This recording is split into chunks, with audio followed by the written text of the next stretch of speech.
ایوار باش تماشاوانی هجه ام ایرو برنامه ماسا گروور پیشکش ودکن برنامه ماسا گروور برنامه که ج کانال ای سکی نویس آژانس جهانی کرد بو سردست وی کارت ایرو وی برنامه در پیش همبری وانه شیروی استراتژیک هاتیه تارک کردن ماسا گروور وی شیروی که استراتژیک جبو بهشتاریا پسپور اکادمیسیون و کسی استراتژیک به آماده کردن میوانه می گلاله کامانگر لیکولنر که سیاسیه اسکاندیناویای دمینه گلاله خانم هنبی گاوی لورن مرانن از دخازم aynı پرسیج واجب بکم گلو او راپرین روجات کردستان دست بگیره فاکتور وی چنه او شورش کیجان فاکتورات دست بگیره یو چابره به هره کنجی کرد دفتر پنج پلکا سر با آخرین والا نجا همه بخیراتن سپاس دکم جبو ماموس اگر اذن من هبه به سورانی ببیجم حسان تر دبه بوام جبو من هیوی دکم همی فهم کن نه به جیب کاستی نگیش نازی پیشم تو وچه کما وقت کرد میکنم اما سورانی بپیویم باشته وەکو دەزانن تایبەتمەندی ئەگەر بێژین سەرەکی ترینی ئەو شتێکە دەتوانین لەبارەی ئەم چەند ساڵۆ تەنانەت بێژین لە ساڵی 96 هەتاویەوە 2007 کاک بێزێت لە 2007ەوە دەتوانین بڵێن هەڵوەشانەوە یان لە ناوچوون پرۆسی لە ناوچوونی کۆماری ئیسلامی دەستی پێ کردووە شۆڕشێک ساڵی ئەو ساڵە بوو 2007 بوو 2019 بوو دوای ئەوە مەودایەک کەوت بە بۆنەی پاندەمی ئەوانەوە داگیرا بوو هەموو شوێنێک کە کراوە لەپەڕ ئەمە ڕوویدا یانە ئەو پرۆسە ئەمە پرۆسەیەک یانوانێ ببێژین لەخۆ گەیشت بە ئێرە پرۆسێکە دەستی پێ کردووە لە پێشترۆ لەم ساڵانەی کۆتاییە بە وزوح بمان دەڵێ کۆتایی خەریکە زۆر زۆر نزیک ئەبێتەوە ئەوەی دەتوانین ببێژین ڕاستە لە کوردستانەوە دەستی پێ کردووە بەڵام تایبەتمەندی هەرە گرنگی ئەم جارە ئەوەیە کە تەنیا کوردستان نییە پێشتر کوردستان بۆ کوردستان مەشتێکی سەیر نییە کوردستان هەمیشە واینا شێوازی شۆڕش و سەرهەڵدان و یان ئەترازاتێکی تەنانەت چەند ڕۆژێش بووە هەی بووە هەمیشە بەڵام ئەم جارە ئەوە بوو کە لە کوردستانەوە دەستی پێ کرد زۆر زوو پەرەی سند بۆ شارەکانی دیکەی ئێران تایبەت لە ڕەشدا زۆر وەکو دقیقا نەتوانین بڵێن وەکو سنە وەکو سەقز ڕوویدا لێرێشە هەر خودی ئەو خاڵێکی گرنگە کە ئەو شارانە کە مێژووی خەباتیان بووە زۆر جیاواز هەڵسو کەوت دەکەن دەبینن ڕەش جیاوازە ببۆنەوەی کە شۆڕشێکیان بووە کوردستان جیاوازە بەلوچستان فەزایەکی دیکەی هەیە بەڕاستی سەرکوتێکی بەربەڵاو لەوێ دەکرێت بەڵام لە هەموو شارەکان یانە تەنانەت لە شارهایەکی کە زۆر بچووکن زۆر مەزهەبین و زۆر وابەستە بە سیستم بوونە ئەمە دەبینین ئەو شتانە لە شارە بچووکەکانی مەشهەد لە عێراق لە شوێنهایی کە پێشتر قەت چاوەڕوان نەدەکرا شۆڕشەکە بووە بە شۆڕش دقیقاً ئێستا دەتوانین ناوی شۆڕشی لێ بنین بە بۆنەی بەربەڵاو بوونەکەیەوە کومێژی هەیە کوم ناوەندا ڕێژیمە شمۆڵایە جێ شیایە لە قۆمژی تایبەتمەندی هەرە گرنگ دەتوانین بێژین ئەوە بوو کە یەک بۆ هەموو ئێران وتاری ئیسلاح خوازی ئیسلاح تەڵەبی تەواو بووە و هیچ نەلایەنگری ماوە نە ئاساری ماوە ئەوەش لە جۆری هەڵسوکەوتی خەڵک دەبینین لەگەڵ هێزی سەرکوتا زیاتر دەردەکەوێت تایبەتمەندی دیکەی ئەوەیە کە جیلی جوان زۆر بەشدارن تێدا جیلی جوان بە پەروەردەیەکی تەواو جیاواز لەو جیلی من یانەوانی پێشمە جیلێکە بە پەروەردەیەک پەروەردەبوونە کە قەت سەرکوت نەکراون بە پێچەوانەی نەسڵی من کە ئەمە مەجبورەکراین گوێ لە دایک و باوک بگرین گوێ لە مامۆستا بگرین گوێ لە هەموو کەس بگرین ئەوان وا پەروەردە نەبوون ئەم نەسڵە لە ئێرانە گوێ لە هیچ کەس گوێ لە باوکی خۆی نادا بەدڵنیان گوێ لە سیستمیش نادا یانە ئەوە خاڵێکی زۆر زۆر گرنگە یانە نەوعی پەروەردەی ئەم نەسڵەکە ئێستا خەریکە شۆڕشەکە و داهاتوو شەری ئەمانە پەروەردەیەکی تەواو جیاوازە لەباری ماڵباتی و بنەماڵەیەوە ئەو شتێکی ئێستا دەتوانین بڵێن خاڵێکە کە هەم بۆ کورد زۆر باشە و توانین جێگەی هیوا بێن نوکتەی دیکە ئەوەیە کە لە ئێستادا ئۆپۆزیسیۆنی ئێرانی بە ناوی ئێرانی بێت و سەراسەری بە قەوڵی خۆیان یانە ئۆپۆزیسیۆنێکی ناوەندخواز بەو شێوازە وجودی نییە و ئەو خاڵێکی زۆر گرنگە و بە نەزەر من دەتوانێت جێگەی هیوا بێت بۆ داهاتووی هەم کوردستان و هەموو ئێران بە گشتی و بەرەو ئەو شوێنە یانە نیشانەیەک بێت بەرەو ئەوەی کە سیستەمی ناوەندی دەکرێت و ئەگەری زۆرە هەڵبۆشێتەوە بەڕاستی و دەسەڵاتی فرە ناوەند دروست ببێت لە ئێرانە. ئەمە لە دروشمەکانی خەڵکانە لە ساڵانی کۆتا ئەم ئەخیرا زۆر ئەمان بینیکەم خودی سیستەمی جمهوری ئیسلامی هەوڵەیەدا کە ئالتەرناتیڤ تەنیا سیستەمی سەڵتەنەتی پێشنیار بکە یان شەبەکە میدیاکانی دەرەوە میدیای توزانم ئینگلیسی بوو میدیای ئەمریکایی بوو میدیا فارسە بەرجستەکان هەمویان خەریک بوون کوتاری سەڵتەنەتخوازیان بەرجستە دەگرت بەڵام ئێستا لە ناو خەڵکدا دەبینی بە هیچ شێوانیە یعنی هیچ تەمایلێک لە ناو خەڵک زۆر و تەمایل زۆر لاوازە یعنی قەت ناتوانێت زۆری نەبێت و قەت ناتوانێت هێزی داهاتووی ئێران بێت. کوردستان لەبارەی کوردستانەوە دیارە ڕابوچوونەکان جیاوازە هەندێک پێیان وایە کوردستان دەبێت هەر ئێستا هەسایی خۆی جیا بکاتەوە بەڵام بەخۆشیە بە نەزەر من تا ئێستا هەڵویستی کوردستان زۆر دروست بووە هەم بە سازمان و ڕێکخرا و حیزبەکانی و هەم بە خەڵکیەوە یعنی زۆر تا ئێستا زۆر باش و منسەجم و یەکگرت و پێشچوونە و زۆر مەعقول و دروستیش خەریکن پێش دەچن یعنی دروستە کوشتەی زۆر دراوە بەڵام لە چاو ئەوەی کە نزیک یەک مانگە بەردەوام لە شەقا من خەڵکی کوردستان تایبەت سنەکە هەموو ڕۆژێک بەبێ ڕاوەستان لە سەر شەقام بوونە لە چاو ئەوەی کە ئەو مەودایەکی درێژی یەک مانگەیە باشە یعنی تەڵەفاتەکە زۆر وەحشەتناک تا ئێستا نییە هیوادارین هیچ وەخت نەگات بە ئاستێکی وە بەڵام ئەوەی هەیە کە بەردەوامیەکی زۆر باش دەبینرێت و یەکگرتوویەکی باش مانگرتنەکان زۆر کاریگەر بوون و هەروەش خەریکە پێش دەچێت تا ئێستای بەڕای من هەمووچت باشە یعنی زۆر جێگەی هیوایە تەنها یەک نەگەرانی دەتوانێت لەبارەی کوردستان وجودی بێت ئەوەیە کە هێزە کوردستانیەکان لە کاتێکی نەکاتە کارێک بکەن یان دەخاڵەتێک بکەن کە ناوی بکرێت تا ئێستا کە نەکراوە ناوەندی هاوکاری حیزبەکان لانیکەم ئەوە ناکەن یعنی ڕیان گەیاند و حیزبەکانی دیکەش کە لە دەرەوەی ئەو ناوەندن تەنیا توانین هیوادار بین کە شتێکی وا ڕوو نەدات یعنی تەنیا شتێک مەترسی کە دەتوانێت وجودی بە ئێستا ئەوەیە کە تا ئێستا نەبوو هیواداری نەبێت پنج خولەکەکەم تەواو بوو نزانم پرس دقیق چ بوو لێ هەنێک تشت کە دەفکرم هەنجی باسکردن بەردەوام بکەم تایبەتمەندیە دەتوانین بژین تایبەتمەندێکی دیکە ئێستا تایبەت ئێوە باسیەوەتان کرد کە ئازادی کامە کێبیدا تا چه ئاست من پێم وایە لە ئێرە ڕاستە بە دروشمی ئازادی و دەستی پێکرد بە دروشمی ژنانەوە دەستی پێکردووە شۆڕشی ژنانەیە لە خۆیدا ئەمە سوورەتی شتەکەیە ئەمە ئەوەیە کە ئەی بینین ئێستا بەڵام لە بنەوەی ئەمە مەسئلەی گەورە مەسئلەی ئابووریە یعنی ئەوەی کە خەڵک دێنێت هێناوتە سەر شەقام و وا دەکات نەچنەوە ماڵ لە ڕاستیدا مەسئلەی هەرە گرنگ مەسئلەی ئابووری ئێستا دروشمەکان دروشمی هەمە بۆ ئازادیەکە لە جێی خۆیان گرنگە بەڵام ئابووریەکەیە کە وایان لێ دەکات کە ئەگەر من سەر نەکەوم بەیانی چۆن ژیان بکەم ژیانێک لەوێ نەماوە مەسئلەکەوەی و مەسئلە ئابووریەکەش لە هەردوو ڕاهەندەوە یعنی داهاتووی ئەم شۆڕشش بەرەو کوێ دەچێت دیسان ئابووریەکەیە ڕۆڵ دەگێڕێت بۆ نمونە دەبینین وڵاتانی ئوروپایی ئەمریکاومانە ئەوەندە پشتی ئەم شۆڕشە ناگرن بەڕاستی چون ئەوان ئێرانێکی لاواز کە دەتوانن دیسان ئابووریەکی زیاتر لێ تامین بکەن پێیان خۆشترە تایبەت ئێستا بە ڕۆزستانە چین گاز و نەوتی هەرزانتر یعنی تا بۆیان بکرێ بە هەرزان تا لەژێر گشارە بێت بە سوودی ئەمان دەتوانن زیاتر بەدەست بێنن لێ بۆیە ئەمان ئێستا هیچ دخاڵەتێک ناکەن و هیچ پشتگیریەکیشان تا ئێستا لە خەڵکی هەم ئێران و کوردستان نەکردووە بەڵام لە ئەو لایشە دەبینین خەڵکەکەش هیچی نییە یعنی خەڵکەکە دەزانێت ناتوانێت ژیان بکات بۆی ئەجبارێکە لە بەردەم هەموویانەوە بەردەوامیشی ئەکەن مەسئلەی تر ئەوەیە کە سیاسەتی جیهانی ئێستا پشتگیریان لێن یانە پشتگیری شۆڕش ناکە بەڵام ڕای جیهانی دەتوانێت پشتگیری شۆڕش بکە تا ئێستاش کردوێت تا ئێستا باشات یعنی خودی ئەوەی کە دروشمەکە دروشمی ئازادی خوازانەیەوە بۆ ئازادیەوە بۆ ژنانە ئەمە شانسێکی زۆر گەورە دەدا بە خەڵک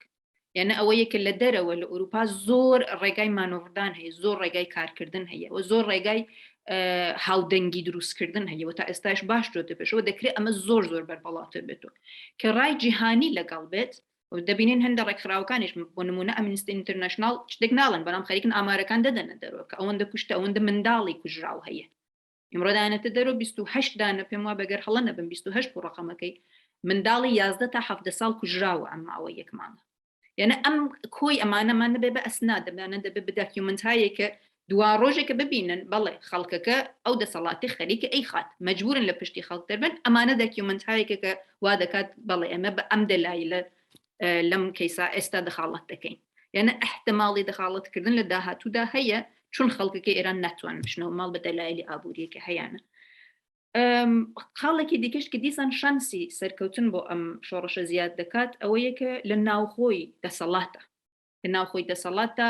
ناکۆکیەک هەیە ناکۆکیگەش ئەوەیە لەسەر جێنشینی بۆ خامنەیە کە هەندێک دەڵێن مردووە هەندێک دەڵێن نزدیکە بمرێت یعنی ئەو گومانە هەیە لەباری خامنەوەکە هەیە یان نییە ئەساسن بەڵام جانشینێکی قەتعەن کێشە لەسەرەوەی جانش بەت کێشە لەسەر جانشینێکی لە ئێرە تایبەت نسبەت بە ئەم شۆڕشە ئەوەیە کە ڕوانگەکانیان بۆ سەرکوت جیاوازە هەندێکیان پێیان وایە دەبێت زۆر تون سەرکوت بکەن یەکێتر پێی وایە نەدەبێت کنترۆل بکرێ ئەوەیە کە یەکدەنگ نین بۆ سەرکوتکردنەکە چون یەکدەنگ نین بۆ سەرکوتکردن ئەو شانسێکی گەورە دەدا بە خەڵک هەروەش کە دەبینن ئێستاش سەرکوتیان کردووە بەڵام دەکرا جۆرێکی تر بوایە دەکرا هەوا هەنگ نین یانە یەکدەنگ و بە یەک شێواز نین یعنی لەنا جیاوازی هەیە کە چۆن سەرکوت بکە چۆن کنترۆل بکری ئایا دەبێت امتیاز بدەن ئایا دەبێت نەڕاوەستن ئایا دەبێت خەڵک بدوێنن چی بکەن یعنی زۆر ڕای جیاواز لەوێ وجودی هەیە و هەرکەم لەمانیشە بۆ ئەوەی کە دوا ڕۆژ کە خۆی دەسەڵات بگرێت مەکانیزمهای جیاواز پێشنیار دەکەن و ئەوە شانسێکی زۆر زۆر گەورە بە خەڵک دەدا بەڕای من یعنی ئەمە دەبین ئێستا سێدانە فاکتۆری ئەساسی کە بۆ هەر شۆڕشێکە یەکە نەدەسەڵاتی ناوخۆی تێکچوو بێت کە هەیە ئەوە یەکێ خەڵکەکە لەباری ئابووریە زۆر لە ژێرگشادا بێت کە ئەوەش هەیە و ئەنگیزە و یعنی خواستی لە ناوبردننی ئەو سیستەمە هەیە لە ناو خەڵکە و ئێستا فاکتورێکی کەمە لێرە فاکتۆری دەرەکیە کە ئەویش دەکرێت ڕای جیهانی زۆر ڕابکێشێ لەسەر تایبەت چون پرسەکە پرسی ژنە پرسەکە پرسی ئازادیە پرسێکە کۆمەڵگای ئوروپایی دەتوانێت لێ تێبگا سیاست مەداری ئوروپایی بە عەمد لێ تێناگا حەز ناکە بەلایە بچێ بەڵام کۆمەڵگای ئوروپایی لێ تێدەگات و سەمپاتی هەیە بنسبەتی و لەگەڵی دەکەوێت کە تا ئەکەستا ئێستاش باش لەگەڵی کەوتو ئەمانە خاڵهایەکە کە کۆی شتایەکە کە شانسی سەرکەوتن بۆ ئەم شۆڕشە زیاد دەکات و دەتوانێت لە لای یەکابوون و کۆتاییەکی ئەو کۆتاییە باشەکە خەڵک چاوەڕێ دەکەن بخولقێنن بەڕای من ئیتر کاک عەلی نەما و نازانم پرسیارەکەی چی بوو من ئەمانەمدا نابوو کە باسی بکەم باسی ئەوەتان کرد مامۆستا کە خەڵک چۆن خۆیان ڕێک دەخەن ئەوەشم ئێستا لە گۆشەیەک نووسی بوو تا ئێستا ئەوەی کە من بینیومە ئەوەیە کە جوان ڕێکخستنەکرد بەو شێوازەیە کە گروپ دروست دەکەن گروپی بچووک بچووکە هێشتا نەبووە بە شۆران نین بەڵام هەرکام لەوانە بۆ خۆیان ڕێک دەخەن هەندێکیان بەیانیە دەدەن هەندێکیان ئەوەی شتێکی دەدەنە دەرەوە لەباری خۆیان و دەڵێن بەڵام زۆریشان هیچ ناڵێن گروپی بچووک بچووکن زۆر سەیال زۆر ئەجوڵن کاری خۆیان دەکەن و یەک نوکتەی گرنگی تریش ئەوەیە کە من لە پێشویش ئاماژێکی کورتم پێداکە شێوازی بەرخوردیان لەگەڵ هێزی سەرکوتە جیاواز ئێستا پێشتر خەڵک جورئەتیەوەی نەبوو دەست بکاتەوە ئێستا خەڵک دەسەکاتەوە یانە بێ ئەوەی پێویستی بە هێزی چەکدار هەبێت خەڵک دەسەکاتەوە ئەوە ترسە دروست ئەکا کاتە ترس دروست بوو لە ناو هێزی سەرکوت وەکو هێزێکی ناو شەڕی واقعی نییە ناو شەڕی واقعیا ئەوە حاڵەتە نیە هێزی سەرکوت زۆر ترسەنۆک ماهیەتەن خۆی وایە نەفسی سەرکوتکردن وایە کە ئەوە کە چووە بۆ سەرکوت خۆی ئەترسە بشدت زۆر ترسەنۆکە بۆ یە کاتێک کە خەڵک دەست ئەکەنەوە لێیان و دەبینن گەمارۆ دراون و ئەمە شەڕی واقعی نیە نازانن چی ممکنە ڕوو بدات و زۆر وحشت دەکەن یانە کاتێکیش ئەم نمونەگە لە زۆر دەبێت ئەو ترسە لە ناو هێزی سەرکوتە زیاتر دەبێت و ڕێیزش ئەکات یانە لێیان کەم دەبێتەوە ئەمەشە دیسان بەڕای من خاڵێکی سەرنجڕاکێشە کە ئەم جارە خەڵک نەتەنها لە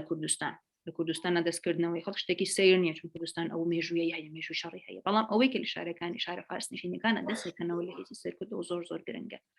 و بەڕای من دەتوانێت زۆر باش بات پێش ئەگەر مقایسە بکەینە من 10 ساڵ پێش ساڵی 88 ڤیدیۆی هەیە هێزی سەرکوتیان ئەگرت 5-6 کەس خەڵک دەچوون بۆیان ئەدێک هەر لە خودی خەڵکەکە دەستی خەڵکیان ئەگەر لە لێیان مەدەن ئەمانە لە خۆمان با بچن ڕەوانیان نەکردومان دیسان نەهاتن بەڵام ئێستا ئەوە نیە ئێستا شاڕ و من پێم وایە شانسەکان یانە ئەو شتگەلە کە شانسی سەرکەوتن بۆ شۆڕشە زیاد دەکات بەرچاون یانە ئەتوانین ئەکرێت لە سەریان حساب بکرێ حتا ئەگەر بەم دەمودەسیە جواب نەداتەوە بەڵام بەردەوام دەبێت بە دڵنیاییەوە ئێرانێکی بێدەنگی وەکو پێش لە ئەممانی ڕابردوو پێم وانی ببینینەوەیت یان ئەمە بەردەوامیە هەر دەبێت ئەم مەودای یەک مانگە لە شوێنێکی دیکە لە ژێیەکی دیکە یان ئەمە بەردەوام هەر بەم شێوازە بەڕای من دەچێت تا سقوتی نەهایی کە نازانین کەیە گولالا خان سپاس tam mafê axaftinê wextê de we pirsgirêkeke teknîkî derket ez wê demê ketim min pirs ji we nekir gelek spas we dest axaftinê kiriye lê we beşa yekem de kerem kir we got eva şoreş ne tenê li Kurdistanê li seranserê Îranê hemû bajarê Îranê gel di nav raperînê kir hem ber rejimê rast e eynî wisane ez dixwazim eva çi qasî dişîvîne şoreşa li hemberî Şah Reza Pelevî ku pêk hat wê şoreşê jî merdin here seranserê hemû Îraniyetê de mücahîdê xelqene fedayê xelqene tuzê heye bêguman Hîzbê Demokrat Kurdistan Komerê Zehmetkeşî Kurdistan hene gelek hêzê cura cura li hemberî Şah nava xebatê de bû Şah têk çû dawiya rojê me dît ew şoreş kete destê mola îro eva raperîna ku Kurdistanê dest pê kir seranserê Îranê bela biye sibê mümkün e bigîjê encamekî tesîr ji dest Kurda derkeve rola Kurda tê kere bikeve dest persayan hêzeke hîzbeke din hêzeke din hûn ew çad dişîvîn hev kerema xwe wî aliva ji Kurd خودی ئەوەی کە ئەم شۆڕشە لە کوردستان و دەستی پێ کردووە پێمان دەڵێت کە ئەمە شۆڕشێک نییە لە شۆڕشێکی ماهیەتەن بەو شێوازە ئێرانی فارسی نییەمە ئەمە شۆڕشێکە لە پەراوێزەوە وەکو کاکبێزادیشماژێکە لە پەراوێزەوە دەستی پێ کردووە و ئەم پەراوێزە پەراوێزێک کە ئایدەنتیتی هەیە وە کووردە وەجالبەوەیە خاڵێکی سەرنجڕاکێش بەڕای من ئەوەیە کە بە پێچەوانەی جارەکانی پێشوو سیمبولەکان گرنگن ئەبینین ئاڵای کوردستان ئێستا لە ناو سنا لە ناو سەقزا خەڵک هەڵی داوە گرتیانە دەست و پێگەڕاون هیچ حساسیتێکی دروست نەکردووە لەسەر ناو شارەکانی دیکە کارم بەوانۆ نییە کە خەڵکێک ئەوانێک بە ئەمد زۆر حەوڵ دەدەن بڵێن ئەوە کورد جیای خوازە با بچین شەڕی کورد بکەین هەمومان بەیەکۆ زۆر ئەوانە ئێستا لە قەلیەدەن بەڵام ببینێت ئەوەی کە خەریکە شۆڕش دەکات لە شارەکانی دیکە هیچ حساسیتێکان بەنسبەت ئاڵای کوردستان نییە یعنی ئەوە بەڕای من بۆ ئێرانێکە 100 ساڵە بە ئایدیای شۆڤینیستی پەروەردەبوونە ئەوە دەتوانێت وەرچەرخان بێت یعنی ئەوەی کە توانای تێگەیشتن لەوایان پەیدا کردووە کە بەڵێ پەراوێز وجودی هەیە و مافی هەیە لەسەر بەلوچستانی شەروایانە هەندێک ئەلیت ئێستا لە ناو فارسا دەرکەوتون کە جالبەوەی کە پێشتریش ئەوەندە نەبوونە بەڵام زۆر بەهێز دەرکەوتون و بەردەنگیشیان هەیە زۆر لەسەر ئەوە قسە دەکەن کە مافی نەتەوەکان مافیان هەیە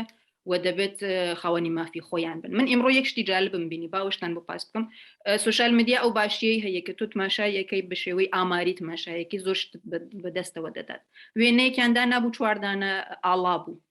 بۆ داهاتووی ئێران توێن کام ئاڵا پێشنیار دەکەن یەکێکیان ئاڵایەک بوو سێ ڕەنگەکە بوو هیچی تێدا نەبوو ئاڵای دیکەی جمهوری ئیسلامی بوو ئاڵای دیکەی شێر و خۆشید بوو ئاڵایەکی دیکەی نەخشێکی فەروەهەر بوو ئەوەی کە این زەردەشتیەکانی باستان من تماشایەکی فقط کۆمنتەکانم دەکرد بزانم کام کۆمنتجا کۆمنت کە دادەنن و لایکی کۆمنتەکان دەڵێت کە تو ئەمە زیاترین تەوافق لەسەری هەیە زیاترین دەنگ هەیە ئەو جۆرە کە منم بینی چاوەڕێم دەکرد بەپێی ئەوەی کە تایبەت لە دەرەوە ئەوانەی کە زۆر پێداگەن لەسەر ئاڵای حکوومەتی شا چاوەڕێ بووم ئەوە یەکەم بێت بەڵام زۆر جالب بوو بووم کە ئەو ئاڵا بێڕەنگەکە زیاترین تەوافق زیاترین دەنگی پێدرا بوو یعنی ئاڵایەکە هیچی تێدا نییە هیچ مورکێکی تێدا نەبێت خودی پۆستەکە نزیکی 86,000 لایکی خوارد بوو کۆمنتەکانی وانێ سەروی 2000 بوو یعنی ئەو کۆمنتکەرەکە لایکی و کۆمنتکەلەکە ئاڵای بەبێ هیچ نیشانێک وهی پهلویانه هین ئەوانە نزیکی 300-500 لەو حدودا یعنی ئەوە کولیەتێک دەتوانێت بە ئێمە بدات ئەم مجموعی ئەم شتانە یەکەوەی کە حساسیت بەنسبەت ئاڵای کوردستان وجودی نییە تایبەت ئێمە لە دەرەوە لە دیاسپۆرا بۆ هەموو کۆبوونەوەی کە چوینە هەمیشە ئاڵای کوردستان وجودی بووە ئەو حساسیت کە لە نەماوە تایبەت لەناو خۆی ئێرانە نەماوە و شعار یان دروشمی کە بۆ سەڵتەنەت خوازی بێت بە هیچ شێوە نەبیسراوە زۆر زۆر کەم بووە و ئەمانە پێمان دەڵێت کە هیوا بۆ ئەوەی داهاتوویەکی نامۆتەمەرکێز بێت زۆر زۆرە بە کورد کەوتووە تایبەت ئیتر لە ئێرە ئێمە چۆن دەتوانین لەو ڕۆژە کە دێت ڕۆژەکە لە بەردەمان دەبێت دەچینە ناو ئەوەی تەوافقە کۆییانە و چۆن دەچین و بە چه هێزێکەوە دەچین و داخوازیەکانمان چۆن تاق دەکەین گرنگی ئەمە خۆمان ناخر وەکو باشوورمان لێ نەیەت باشوور ئەم حاڵەتەی بووە باشوور ئەو جۆرێکە دەزانین تەنانەت کاتێککە خەریک سەدامیانە ڕوخان ئامادەگیان بوو کە سەر بەخۆیش بە کوردستان بدەن بەڵام کورد بۆ خۆی بە تەسەورێکی ترچوو بۆ مزاکر گرنگی ئەمە تەسەورە ئەوانە کەسانێک کە ناو دانیشتان دانیشتن بە سیاسیەکانمان سەرکردە جوزانم ئەوانەیە کە دەمڕاستی کوردن بچە دیدێکۆ دەچن و چی داوا ئەکەن ئەو زۆر گرنگە و چۆن استدلال دەکەن کە بەڵێ بێ کوردەوە هیچتان پێ ناکرێت و کورد بە ئەم شرایەتە وجودی حزوری هەیە ناوم شۆڕەشە و هەم حداقەلمانمان پێویستە ئێمە ئەگەر بتوانین وەکو لە داهاتوودا ئەمە بتوانین بە هەر شێوازێکە بووە هێزی پێشمەرگە بتوانین ڕابگرین سەرکەوتوین بەڕایم لە داهاتوی ئێرانە هەر ئێران بێت و هەڵنەوەشێتەوە بەڵام ئێمە وەکو کورد هێزی پێشمەرگەمان ڕاگرت بێ بە مەرجی ڕاگرتنی هێزی پێشمەرگە براوین بەڵام ئەگەر ئەوە بێتەوە هەڵ بۆشێتەوە 100% ڕاندومان مەسئلەوە نیە کە پارتیەکانی کوردستان بۆچی وا ئەکەن بۆچی لە ژێر کاریگەری ئەمە تایبەتمەندی ئێرانە تایبەتمەندی ئێرانە کە هەموو هێزی بچووکی ناوچەی ڕۆژهەڵاتی ناوەڕاست هەر هێزێ لە دەرەوەی خاکی ئێران وجودی بێت و بە دژی دەسەڵاتێکی دیکە شەڕ بکات ئێران پشتگیری لێکە ئەمە تایبەتمەندی ئێران ئەمە یانە ئێران کە گوێ نییە کووردە لەوانەیە سونی بێت یانە هەموو شتێکانێک لە زاهرە بە دژی خۆیشی بن لەوانەیە ئەو بە دژی کوردیشەیە بەڵام پشتگیری لە کوردیشەکە هیچ شۆڕشێکی جوان نییە کە بێژە من پشتگیری وەردەگرم و ڕەدی دەکەمەوە زۆر ئاسایی ئەوانش پشتگیریەکان وەربگرن بەڵام وەرگرتنی پشتگیریەکان مەسئلە ئەوەیە ئایا وەرگرتنی پشتگیری لە ئێرانە استراتژی ئەوان یان ئامانجەکانی ئەوان دەگۆڕێ یان ناگۆڕێ ئەو مەسئلەکی ئێمە لە سەردەمی خۆشی دار و حاڵەتە ببوو بۆ شۆڕش کاتێکی شۆڕش بوو لە ڕۆژهەڵاتە شۆڕشی ڕۆژهەڵات یارمەتی لە حکوومەتی لەوانەیە سەدامیش وەرگرت بێ ئەو زۆر ئاسایی بوو بەڵام ئەوە بوو کە تو سیاسەتەکانت ئەو کاتە بەنسبەت کوردستانەوە تا چه ئاستێک دەچیتە پێشەوە ئێستا ئەمە وەکو هاوکاری لە پارچەکانی دیکە لە هێزە سیاسیەکان ئەمە بەڕاستی وەکو هێزە سیاسی داخوازیەکمان لە ئەوان نییە بەڵام مەسئلەوەیە لێرە کێشەی پارتە سیاسیەکان لە ئەوایە یانە خۆتی وەرگرتنی یارمەتیەکان لە کۆماری ئیسلامی و مەسئلەی خۆیانە زۆر هەم سیاسەتی ئێران ماهیەتی ئێران ئەمە چیەتی ئێران ئەمەیە هەمە وشکەوان هێزێک و پێویستی بەیرامەتی وەری دەگرێت پێشنیاری بدەکرێت وەری دەگرێت تەنانەت ئەگەر داگیرکەرێکی پارچەیەکی کوردستان بەڵام لێرە ئەوەیە کە کورد بەداخەوە ئەو سیاسەتەی نییە کە بێت و بۆ نمونە دەکرات تایبەت لە هەرێمی کوردستان ئەو 30 ساڵە تۆ دەسەڵاتی دەکرا نەبە ناوی حکوومەت نەبە ناوی خۆیان بەڵام تۆ ڕێکخستنهایەکی خەڵکیت هەبێت کە لەو کاتە ئەگەر ئەیکەن ئەوان بە ناوی خۆیان بیکەن لێ بەخاوەن مەبە بەڵام کێشە ئەوەیە لەناو پارچەکان سیاسەتی کورد ئەو ئاستەی نیە ئەوان نییە کە لەڤل بە لەڤل چوو بێت هەموو شتێکی کردوتە یەک یعنی ئێستا شەقامی کوردستان وەکو دایقەن دروست پاستان کرد شەقامێکی 100% حزبیە حزبەکان چین خەڵکەکە ئەوە دەکا ڕاستە دەکرا لەو بینە لایەکی تر دروست بکرێ کە هەندێک کاریش بکەن هەندێک بەدەم پارچەکان دیکەشە بچن ئەوە زۆری نییە ئەو خاڵە جێی سەرنج بوو کە لە ڕۆژاوا کرا ڕۆژاوا پشتگیری کریا هاتنە سەر شەقام و زۆریش جوان بوو بەڵام لە باشوورە بەداخەوە لە باشوورە بە هیچ شێوازوان نییە ئەلبەت ئەوەشی هەیە لەباری ئیدۆلۆژیکیشۆ باشوور گۆڕاوە کاریگەری ئیدۆلۆژیکی ئێرانی زۆر لەسرە و ئاساساً بۆ خۆیان لەگەڵم هەرەکەتە نین ناوەندی هاوکاری باس ئەوەت کرد کاک عەلی ناوەندی هاوکاری مەجموعەی هەموو هێزە کوردستانەکان نییە مەجموعەی ئەو هێزانن کە مێژوویان هەیە لە کوردستانە مێژووی خەباتی چەکداری مێژوویەکە ناو خەڵکە ناو مشکی زۆر کەسان ماوە ئەوانە مەجموعی حزبی دموکرات و کۆمەڵەن مشەخەسن ئەمانە ناوەندێکی هاوکاریان پێکهێناوە بەڵام لە دەرەوەی ئەم ناوەندیشە هێز هەیە کە ئێستا لە ڕۆژهەڵاتە کاریگەری هەیە بەژاکمان هەیە کە لە قەلەپەکەکەیە هێزە بەڵام نینە ناوەندی هاوکاریە و ممکنە دەیانێت دەبێت ناوەندی هاوکاری بەڕای من دەبێت حتمما بکەونە دانیشتن لەگەڵ ئەو هێزەشرا یانە یەکگرتووی کورد ئەوە نییە کە بڵێن فقط ئەمانە لە دەرەوەش ئەکتەر وجودی هەیە دەبێ بیبینن دەبێت لەگەڵ قسە بکەن بە تەوافق بگەن بە یەکتەنگیە بگەن کە بۆ یەکتر کێشە ساز نەکەن دوا ڕۆژ دکتور باسێکی کرد کە من بەڕاستی تەواو تێنەگەیشتم یانە تێگەیشتنەکەم ئەگەر ئەمە بێت هیوادارم ئەگەر وانە ڕاستم کەنەوە مامۆستا یاشار باسی وەتان کرد کە ئەکرێت خۆ بەڕێوەبەری دروست بێت بەڵام بەبێ یانە ڕووخاندنی ئێران ئایدیالیستیە بەڵام خۆبەڕێوەبەریەکە ئایدیالیستی نییە زۆر من لە ئەمە واتە دەگەم کە ئێوە پێشنیاری وەزعیەتە وەکو سووریە دەکەن کە هێزی کورد لەگەڵ حکوومەتی بەشار ئەسەدا کەوت یانە بە شێوەیە کوتی ئەمە خۆبەڕێوەبەریەکەکەین و لەگەڵ ئێوە کنار دێن تۆ دەسەڵاتەکەش نەڕووخا بێ خۆبەڕێوەبەریەکەی من بە فەرمی بناسە ئەگەر من حەڵەتە نەگەیشتم پێشنیارەکەی ئێوە ئەوەیە بۆ کورد بۆ ڕۆژ من وا تێگەیشتم چون باسی ئەوتان کرد کە ڕووخانەکە ناکرێ بڕوخێ بەڵام خۆبەڕێوەبەریەکە ئەکریە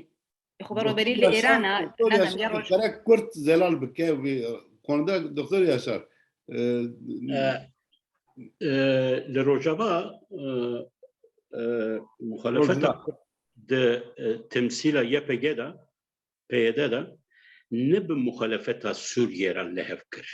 به بشار اسد به اقتدار به دستلات لحف کرد قصد من به سیاست کرد ده آستین پشتا نه به دستلات به مخالفت ایرانی سیاسی رونه برسا برنامه اقتدار و سیاست دولت جوا باسیۆتان کرد کە بێ ئەوەی دەسەڵات بڕوخە یانە دەسەڵاتیش نەڕووخا بێت ئەمان خۆبەڕێوەبەریەکە ببێت بێگومان ئەو دەسەڵات پێویستە دوێ بڕوخە نەتەنێ ئەو بڕوخە یعنی بڕاستی دوێ ئەم نیقاشە گەلۆ ڕوخاندنە ڕێژیمە ئیسلامیە مۆڵەیان تێر دکە یان دوێ ئیران وەکە دەولەتێکە مەدەنیەتە دولتێکە کو حدودن بی ئیمپەراتۆری نەهاتیە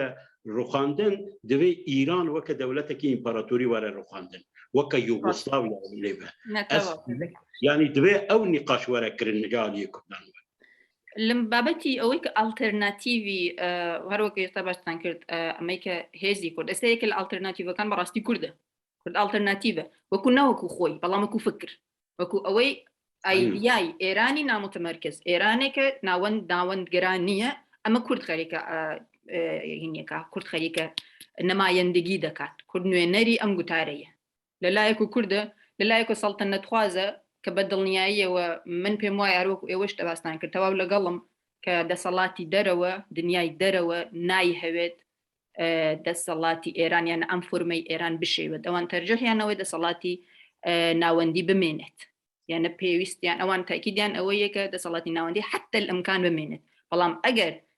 ئەکتەری کورد وەکو ئەکتەرێکە بەڕای من بەهێزەوە ئێستاش زۆر شتی تری لەگەڵ شۆڕشێکە هەل ناو ئێرانە زۆر باش بتوانن بچنە پێشەوە ئەمانش لەم لاو باش بتوانن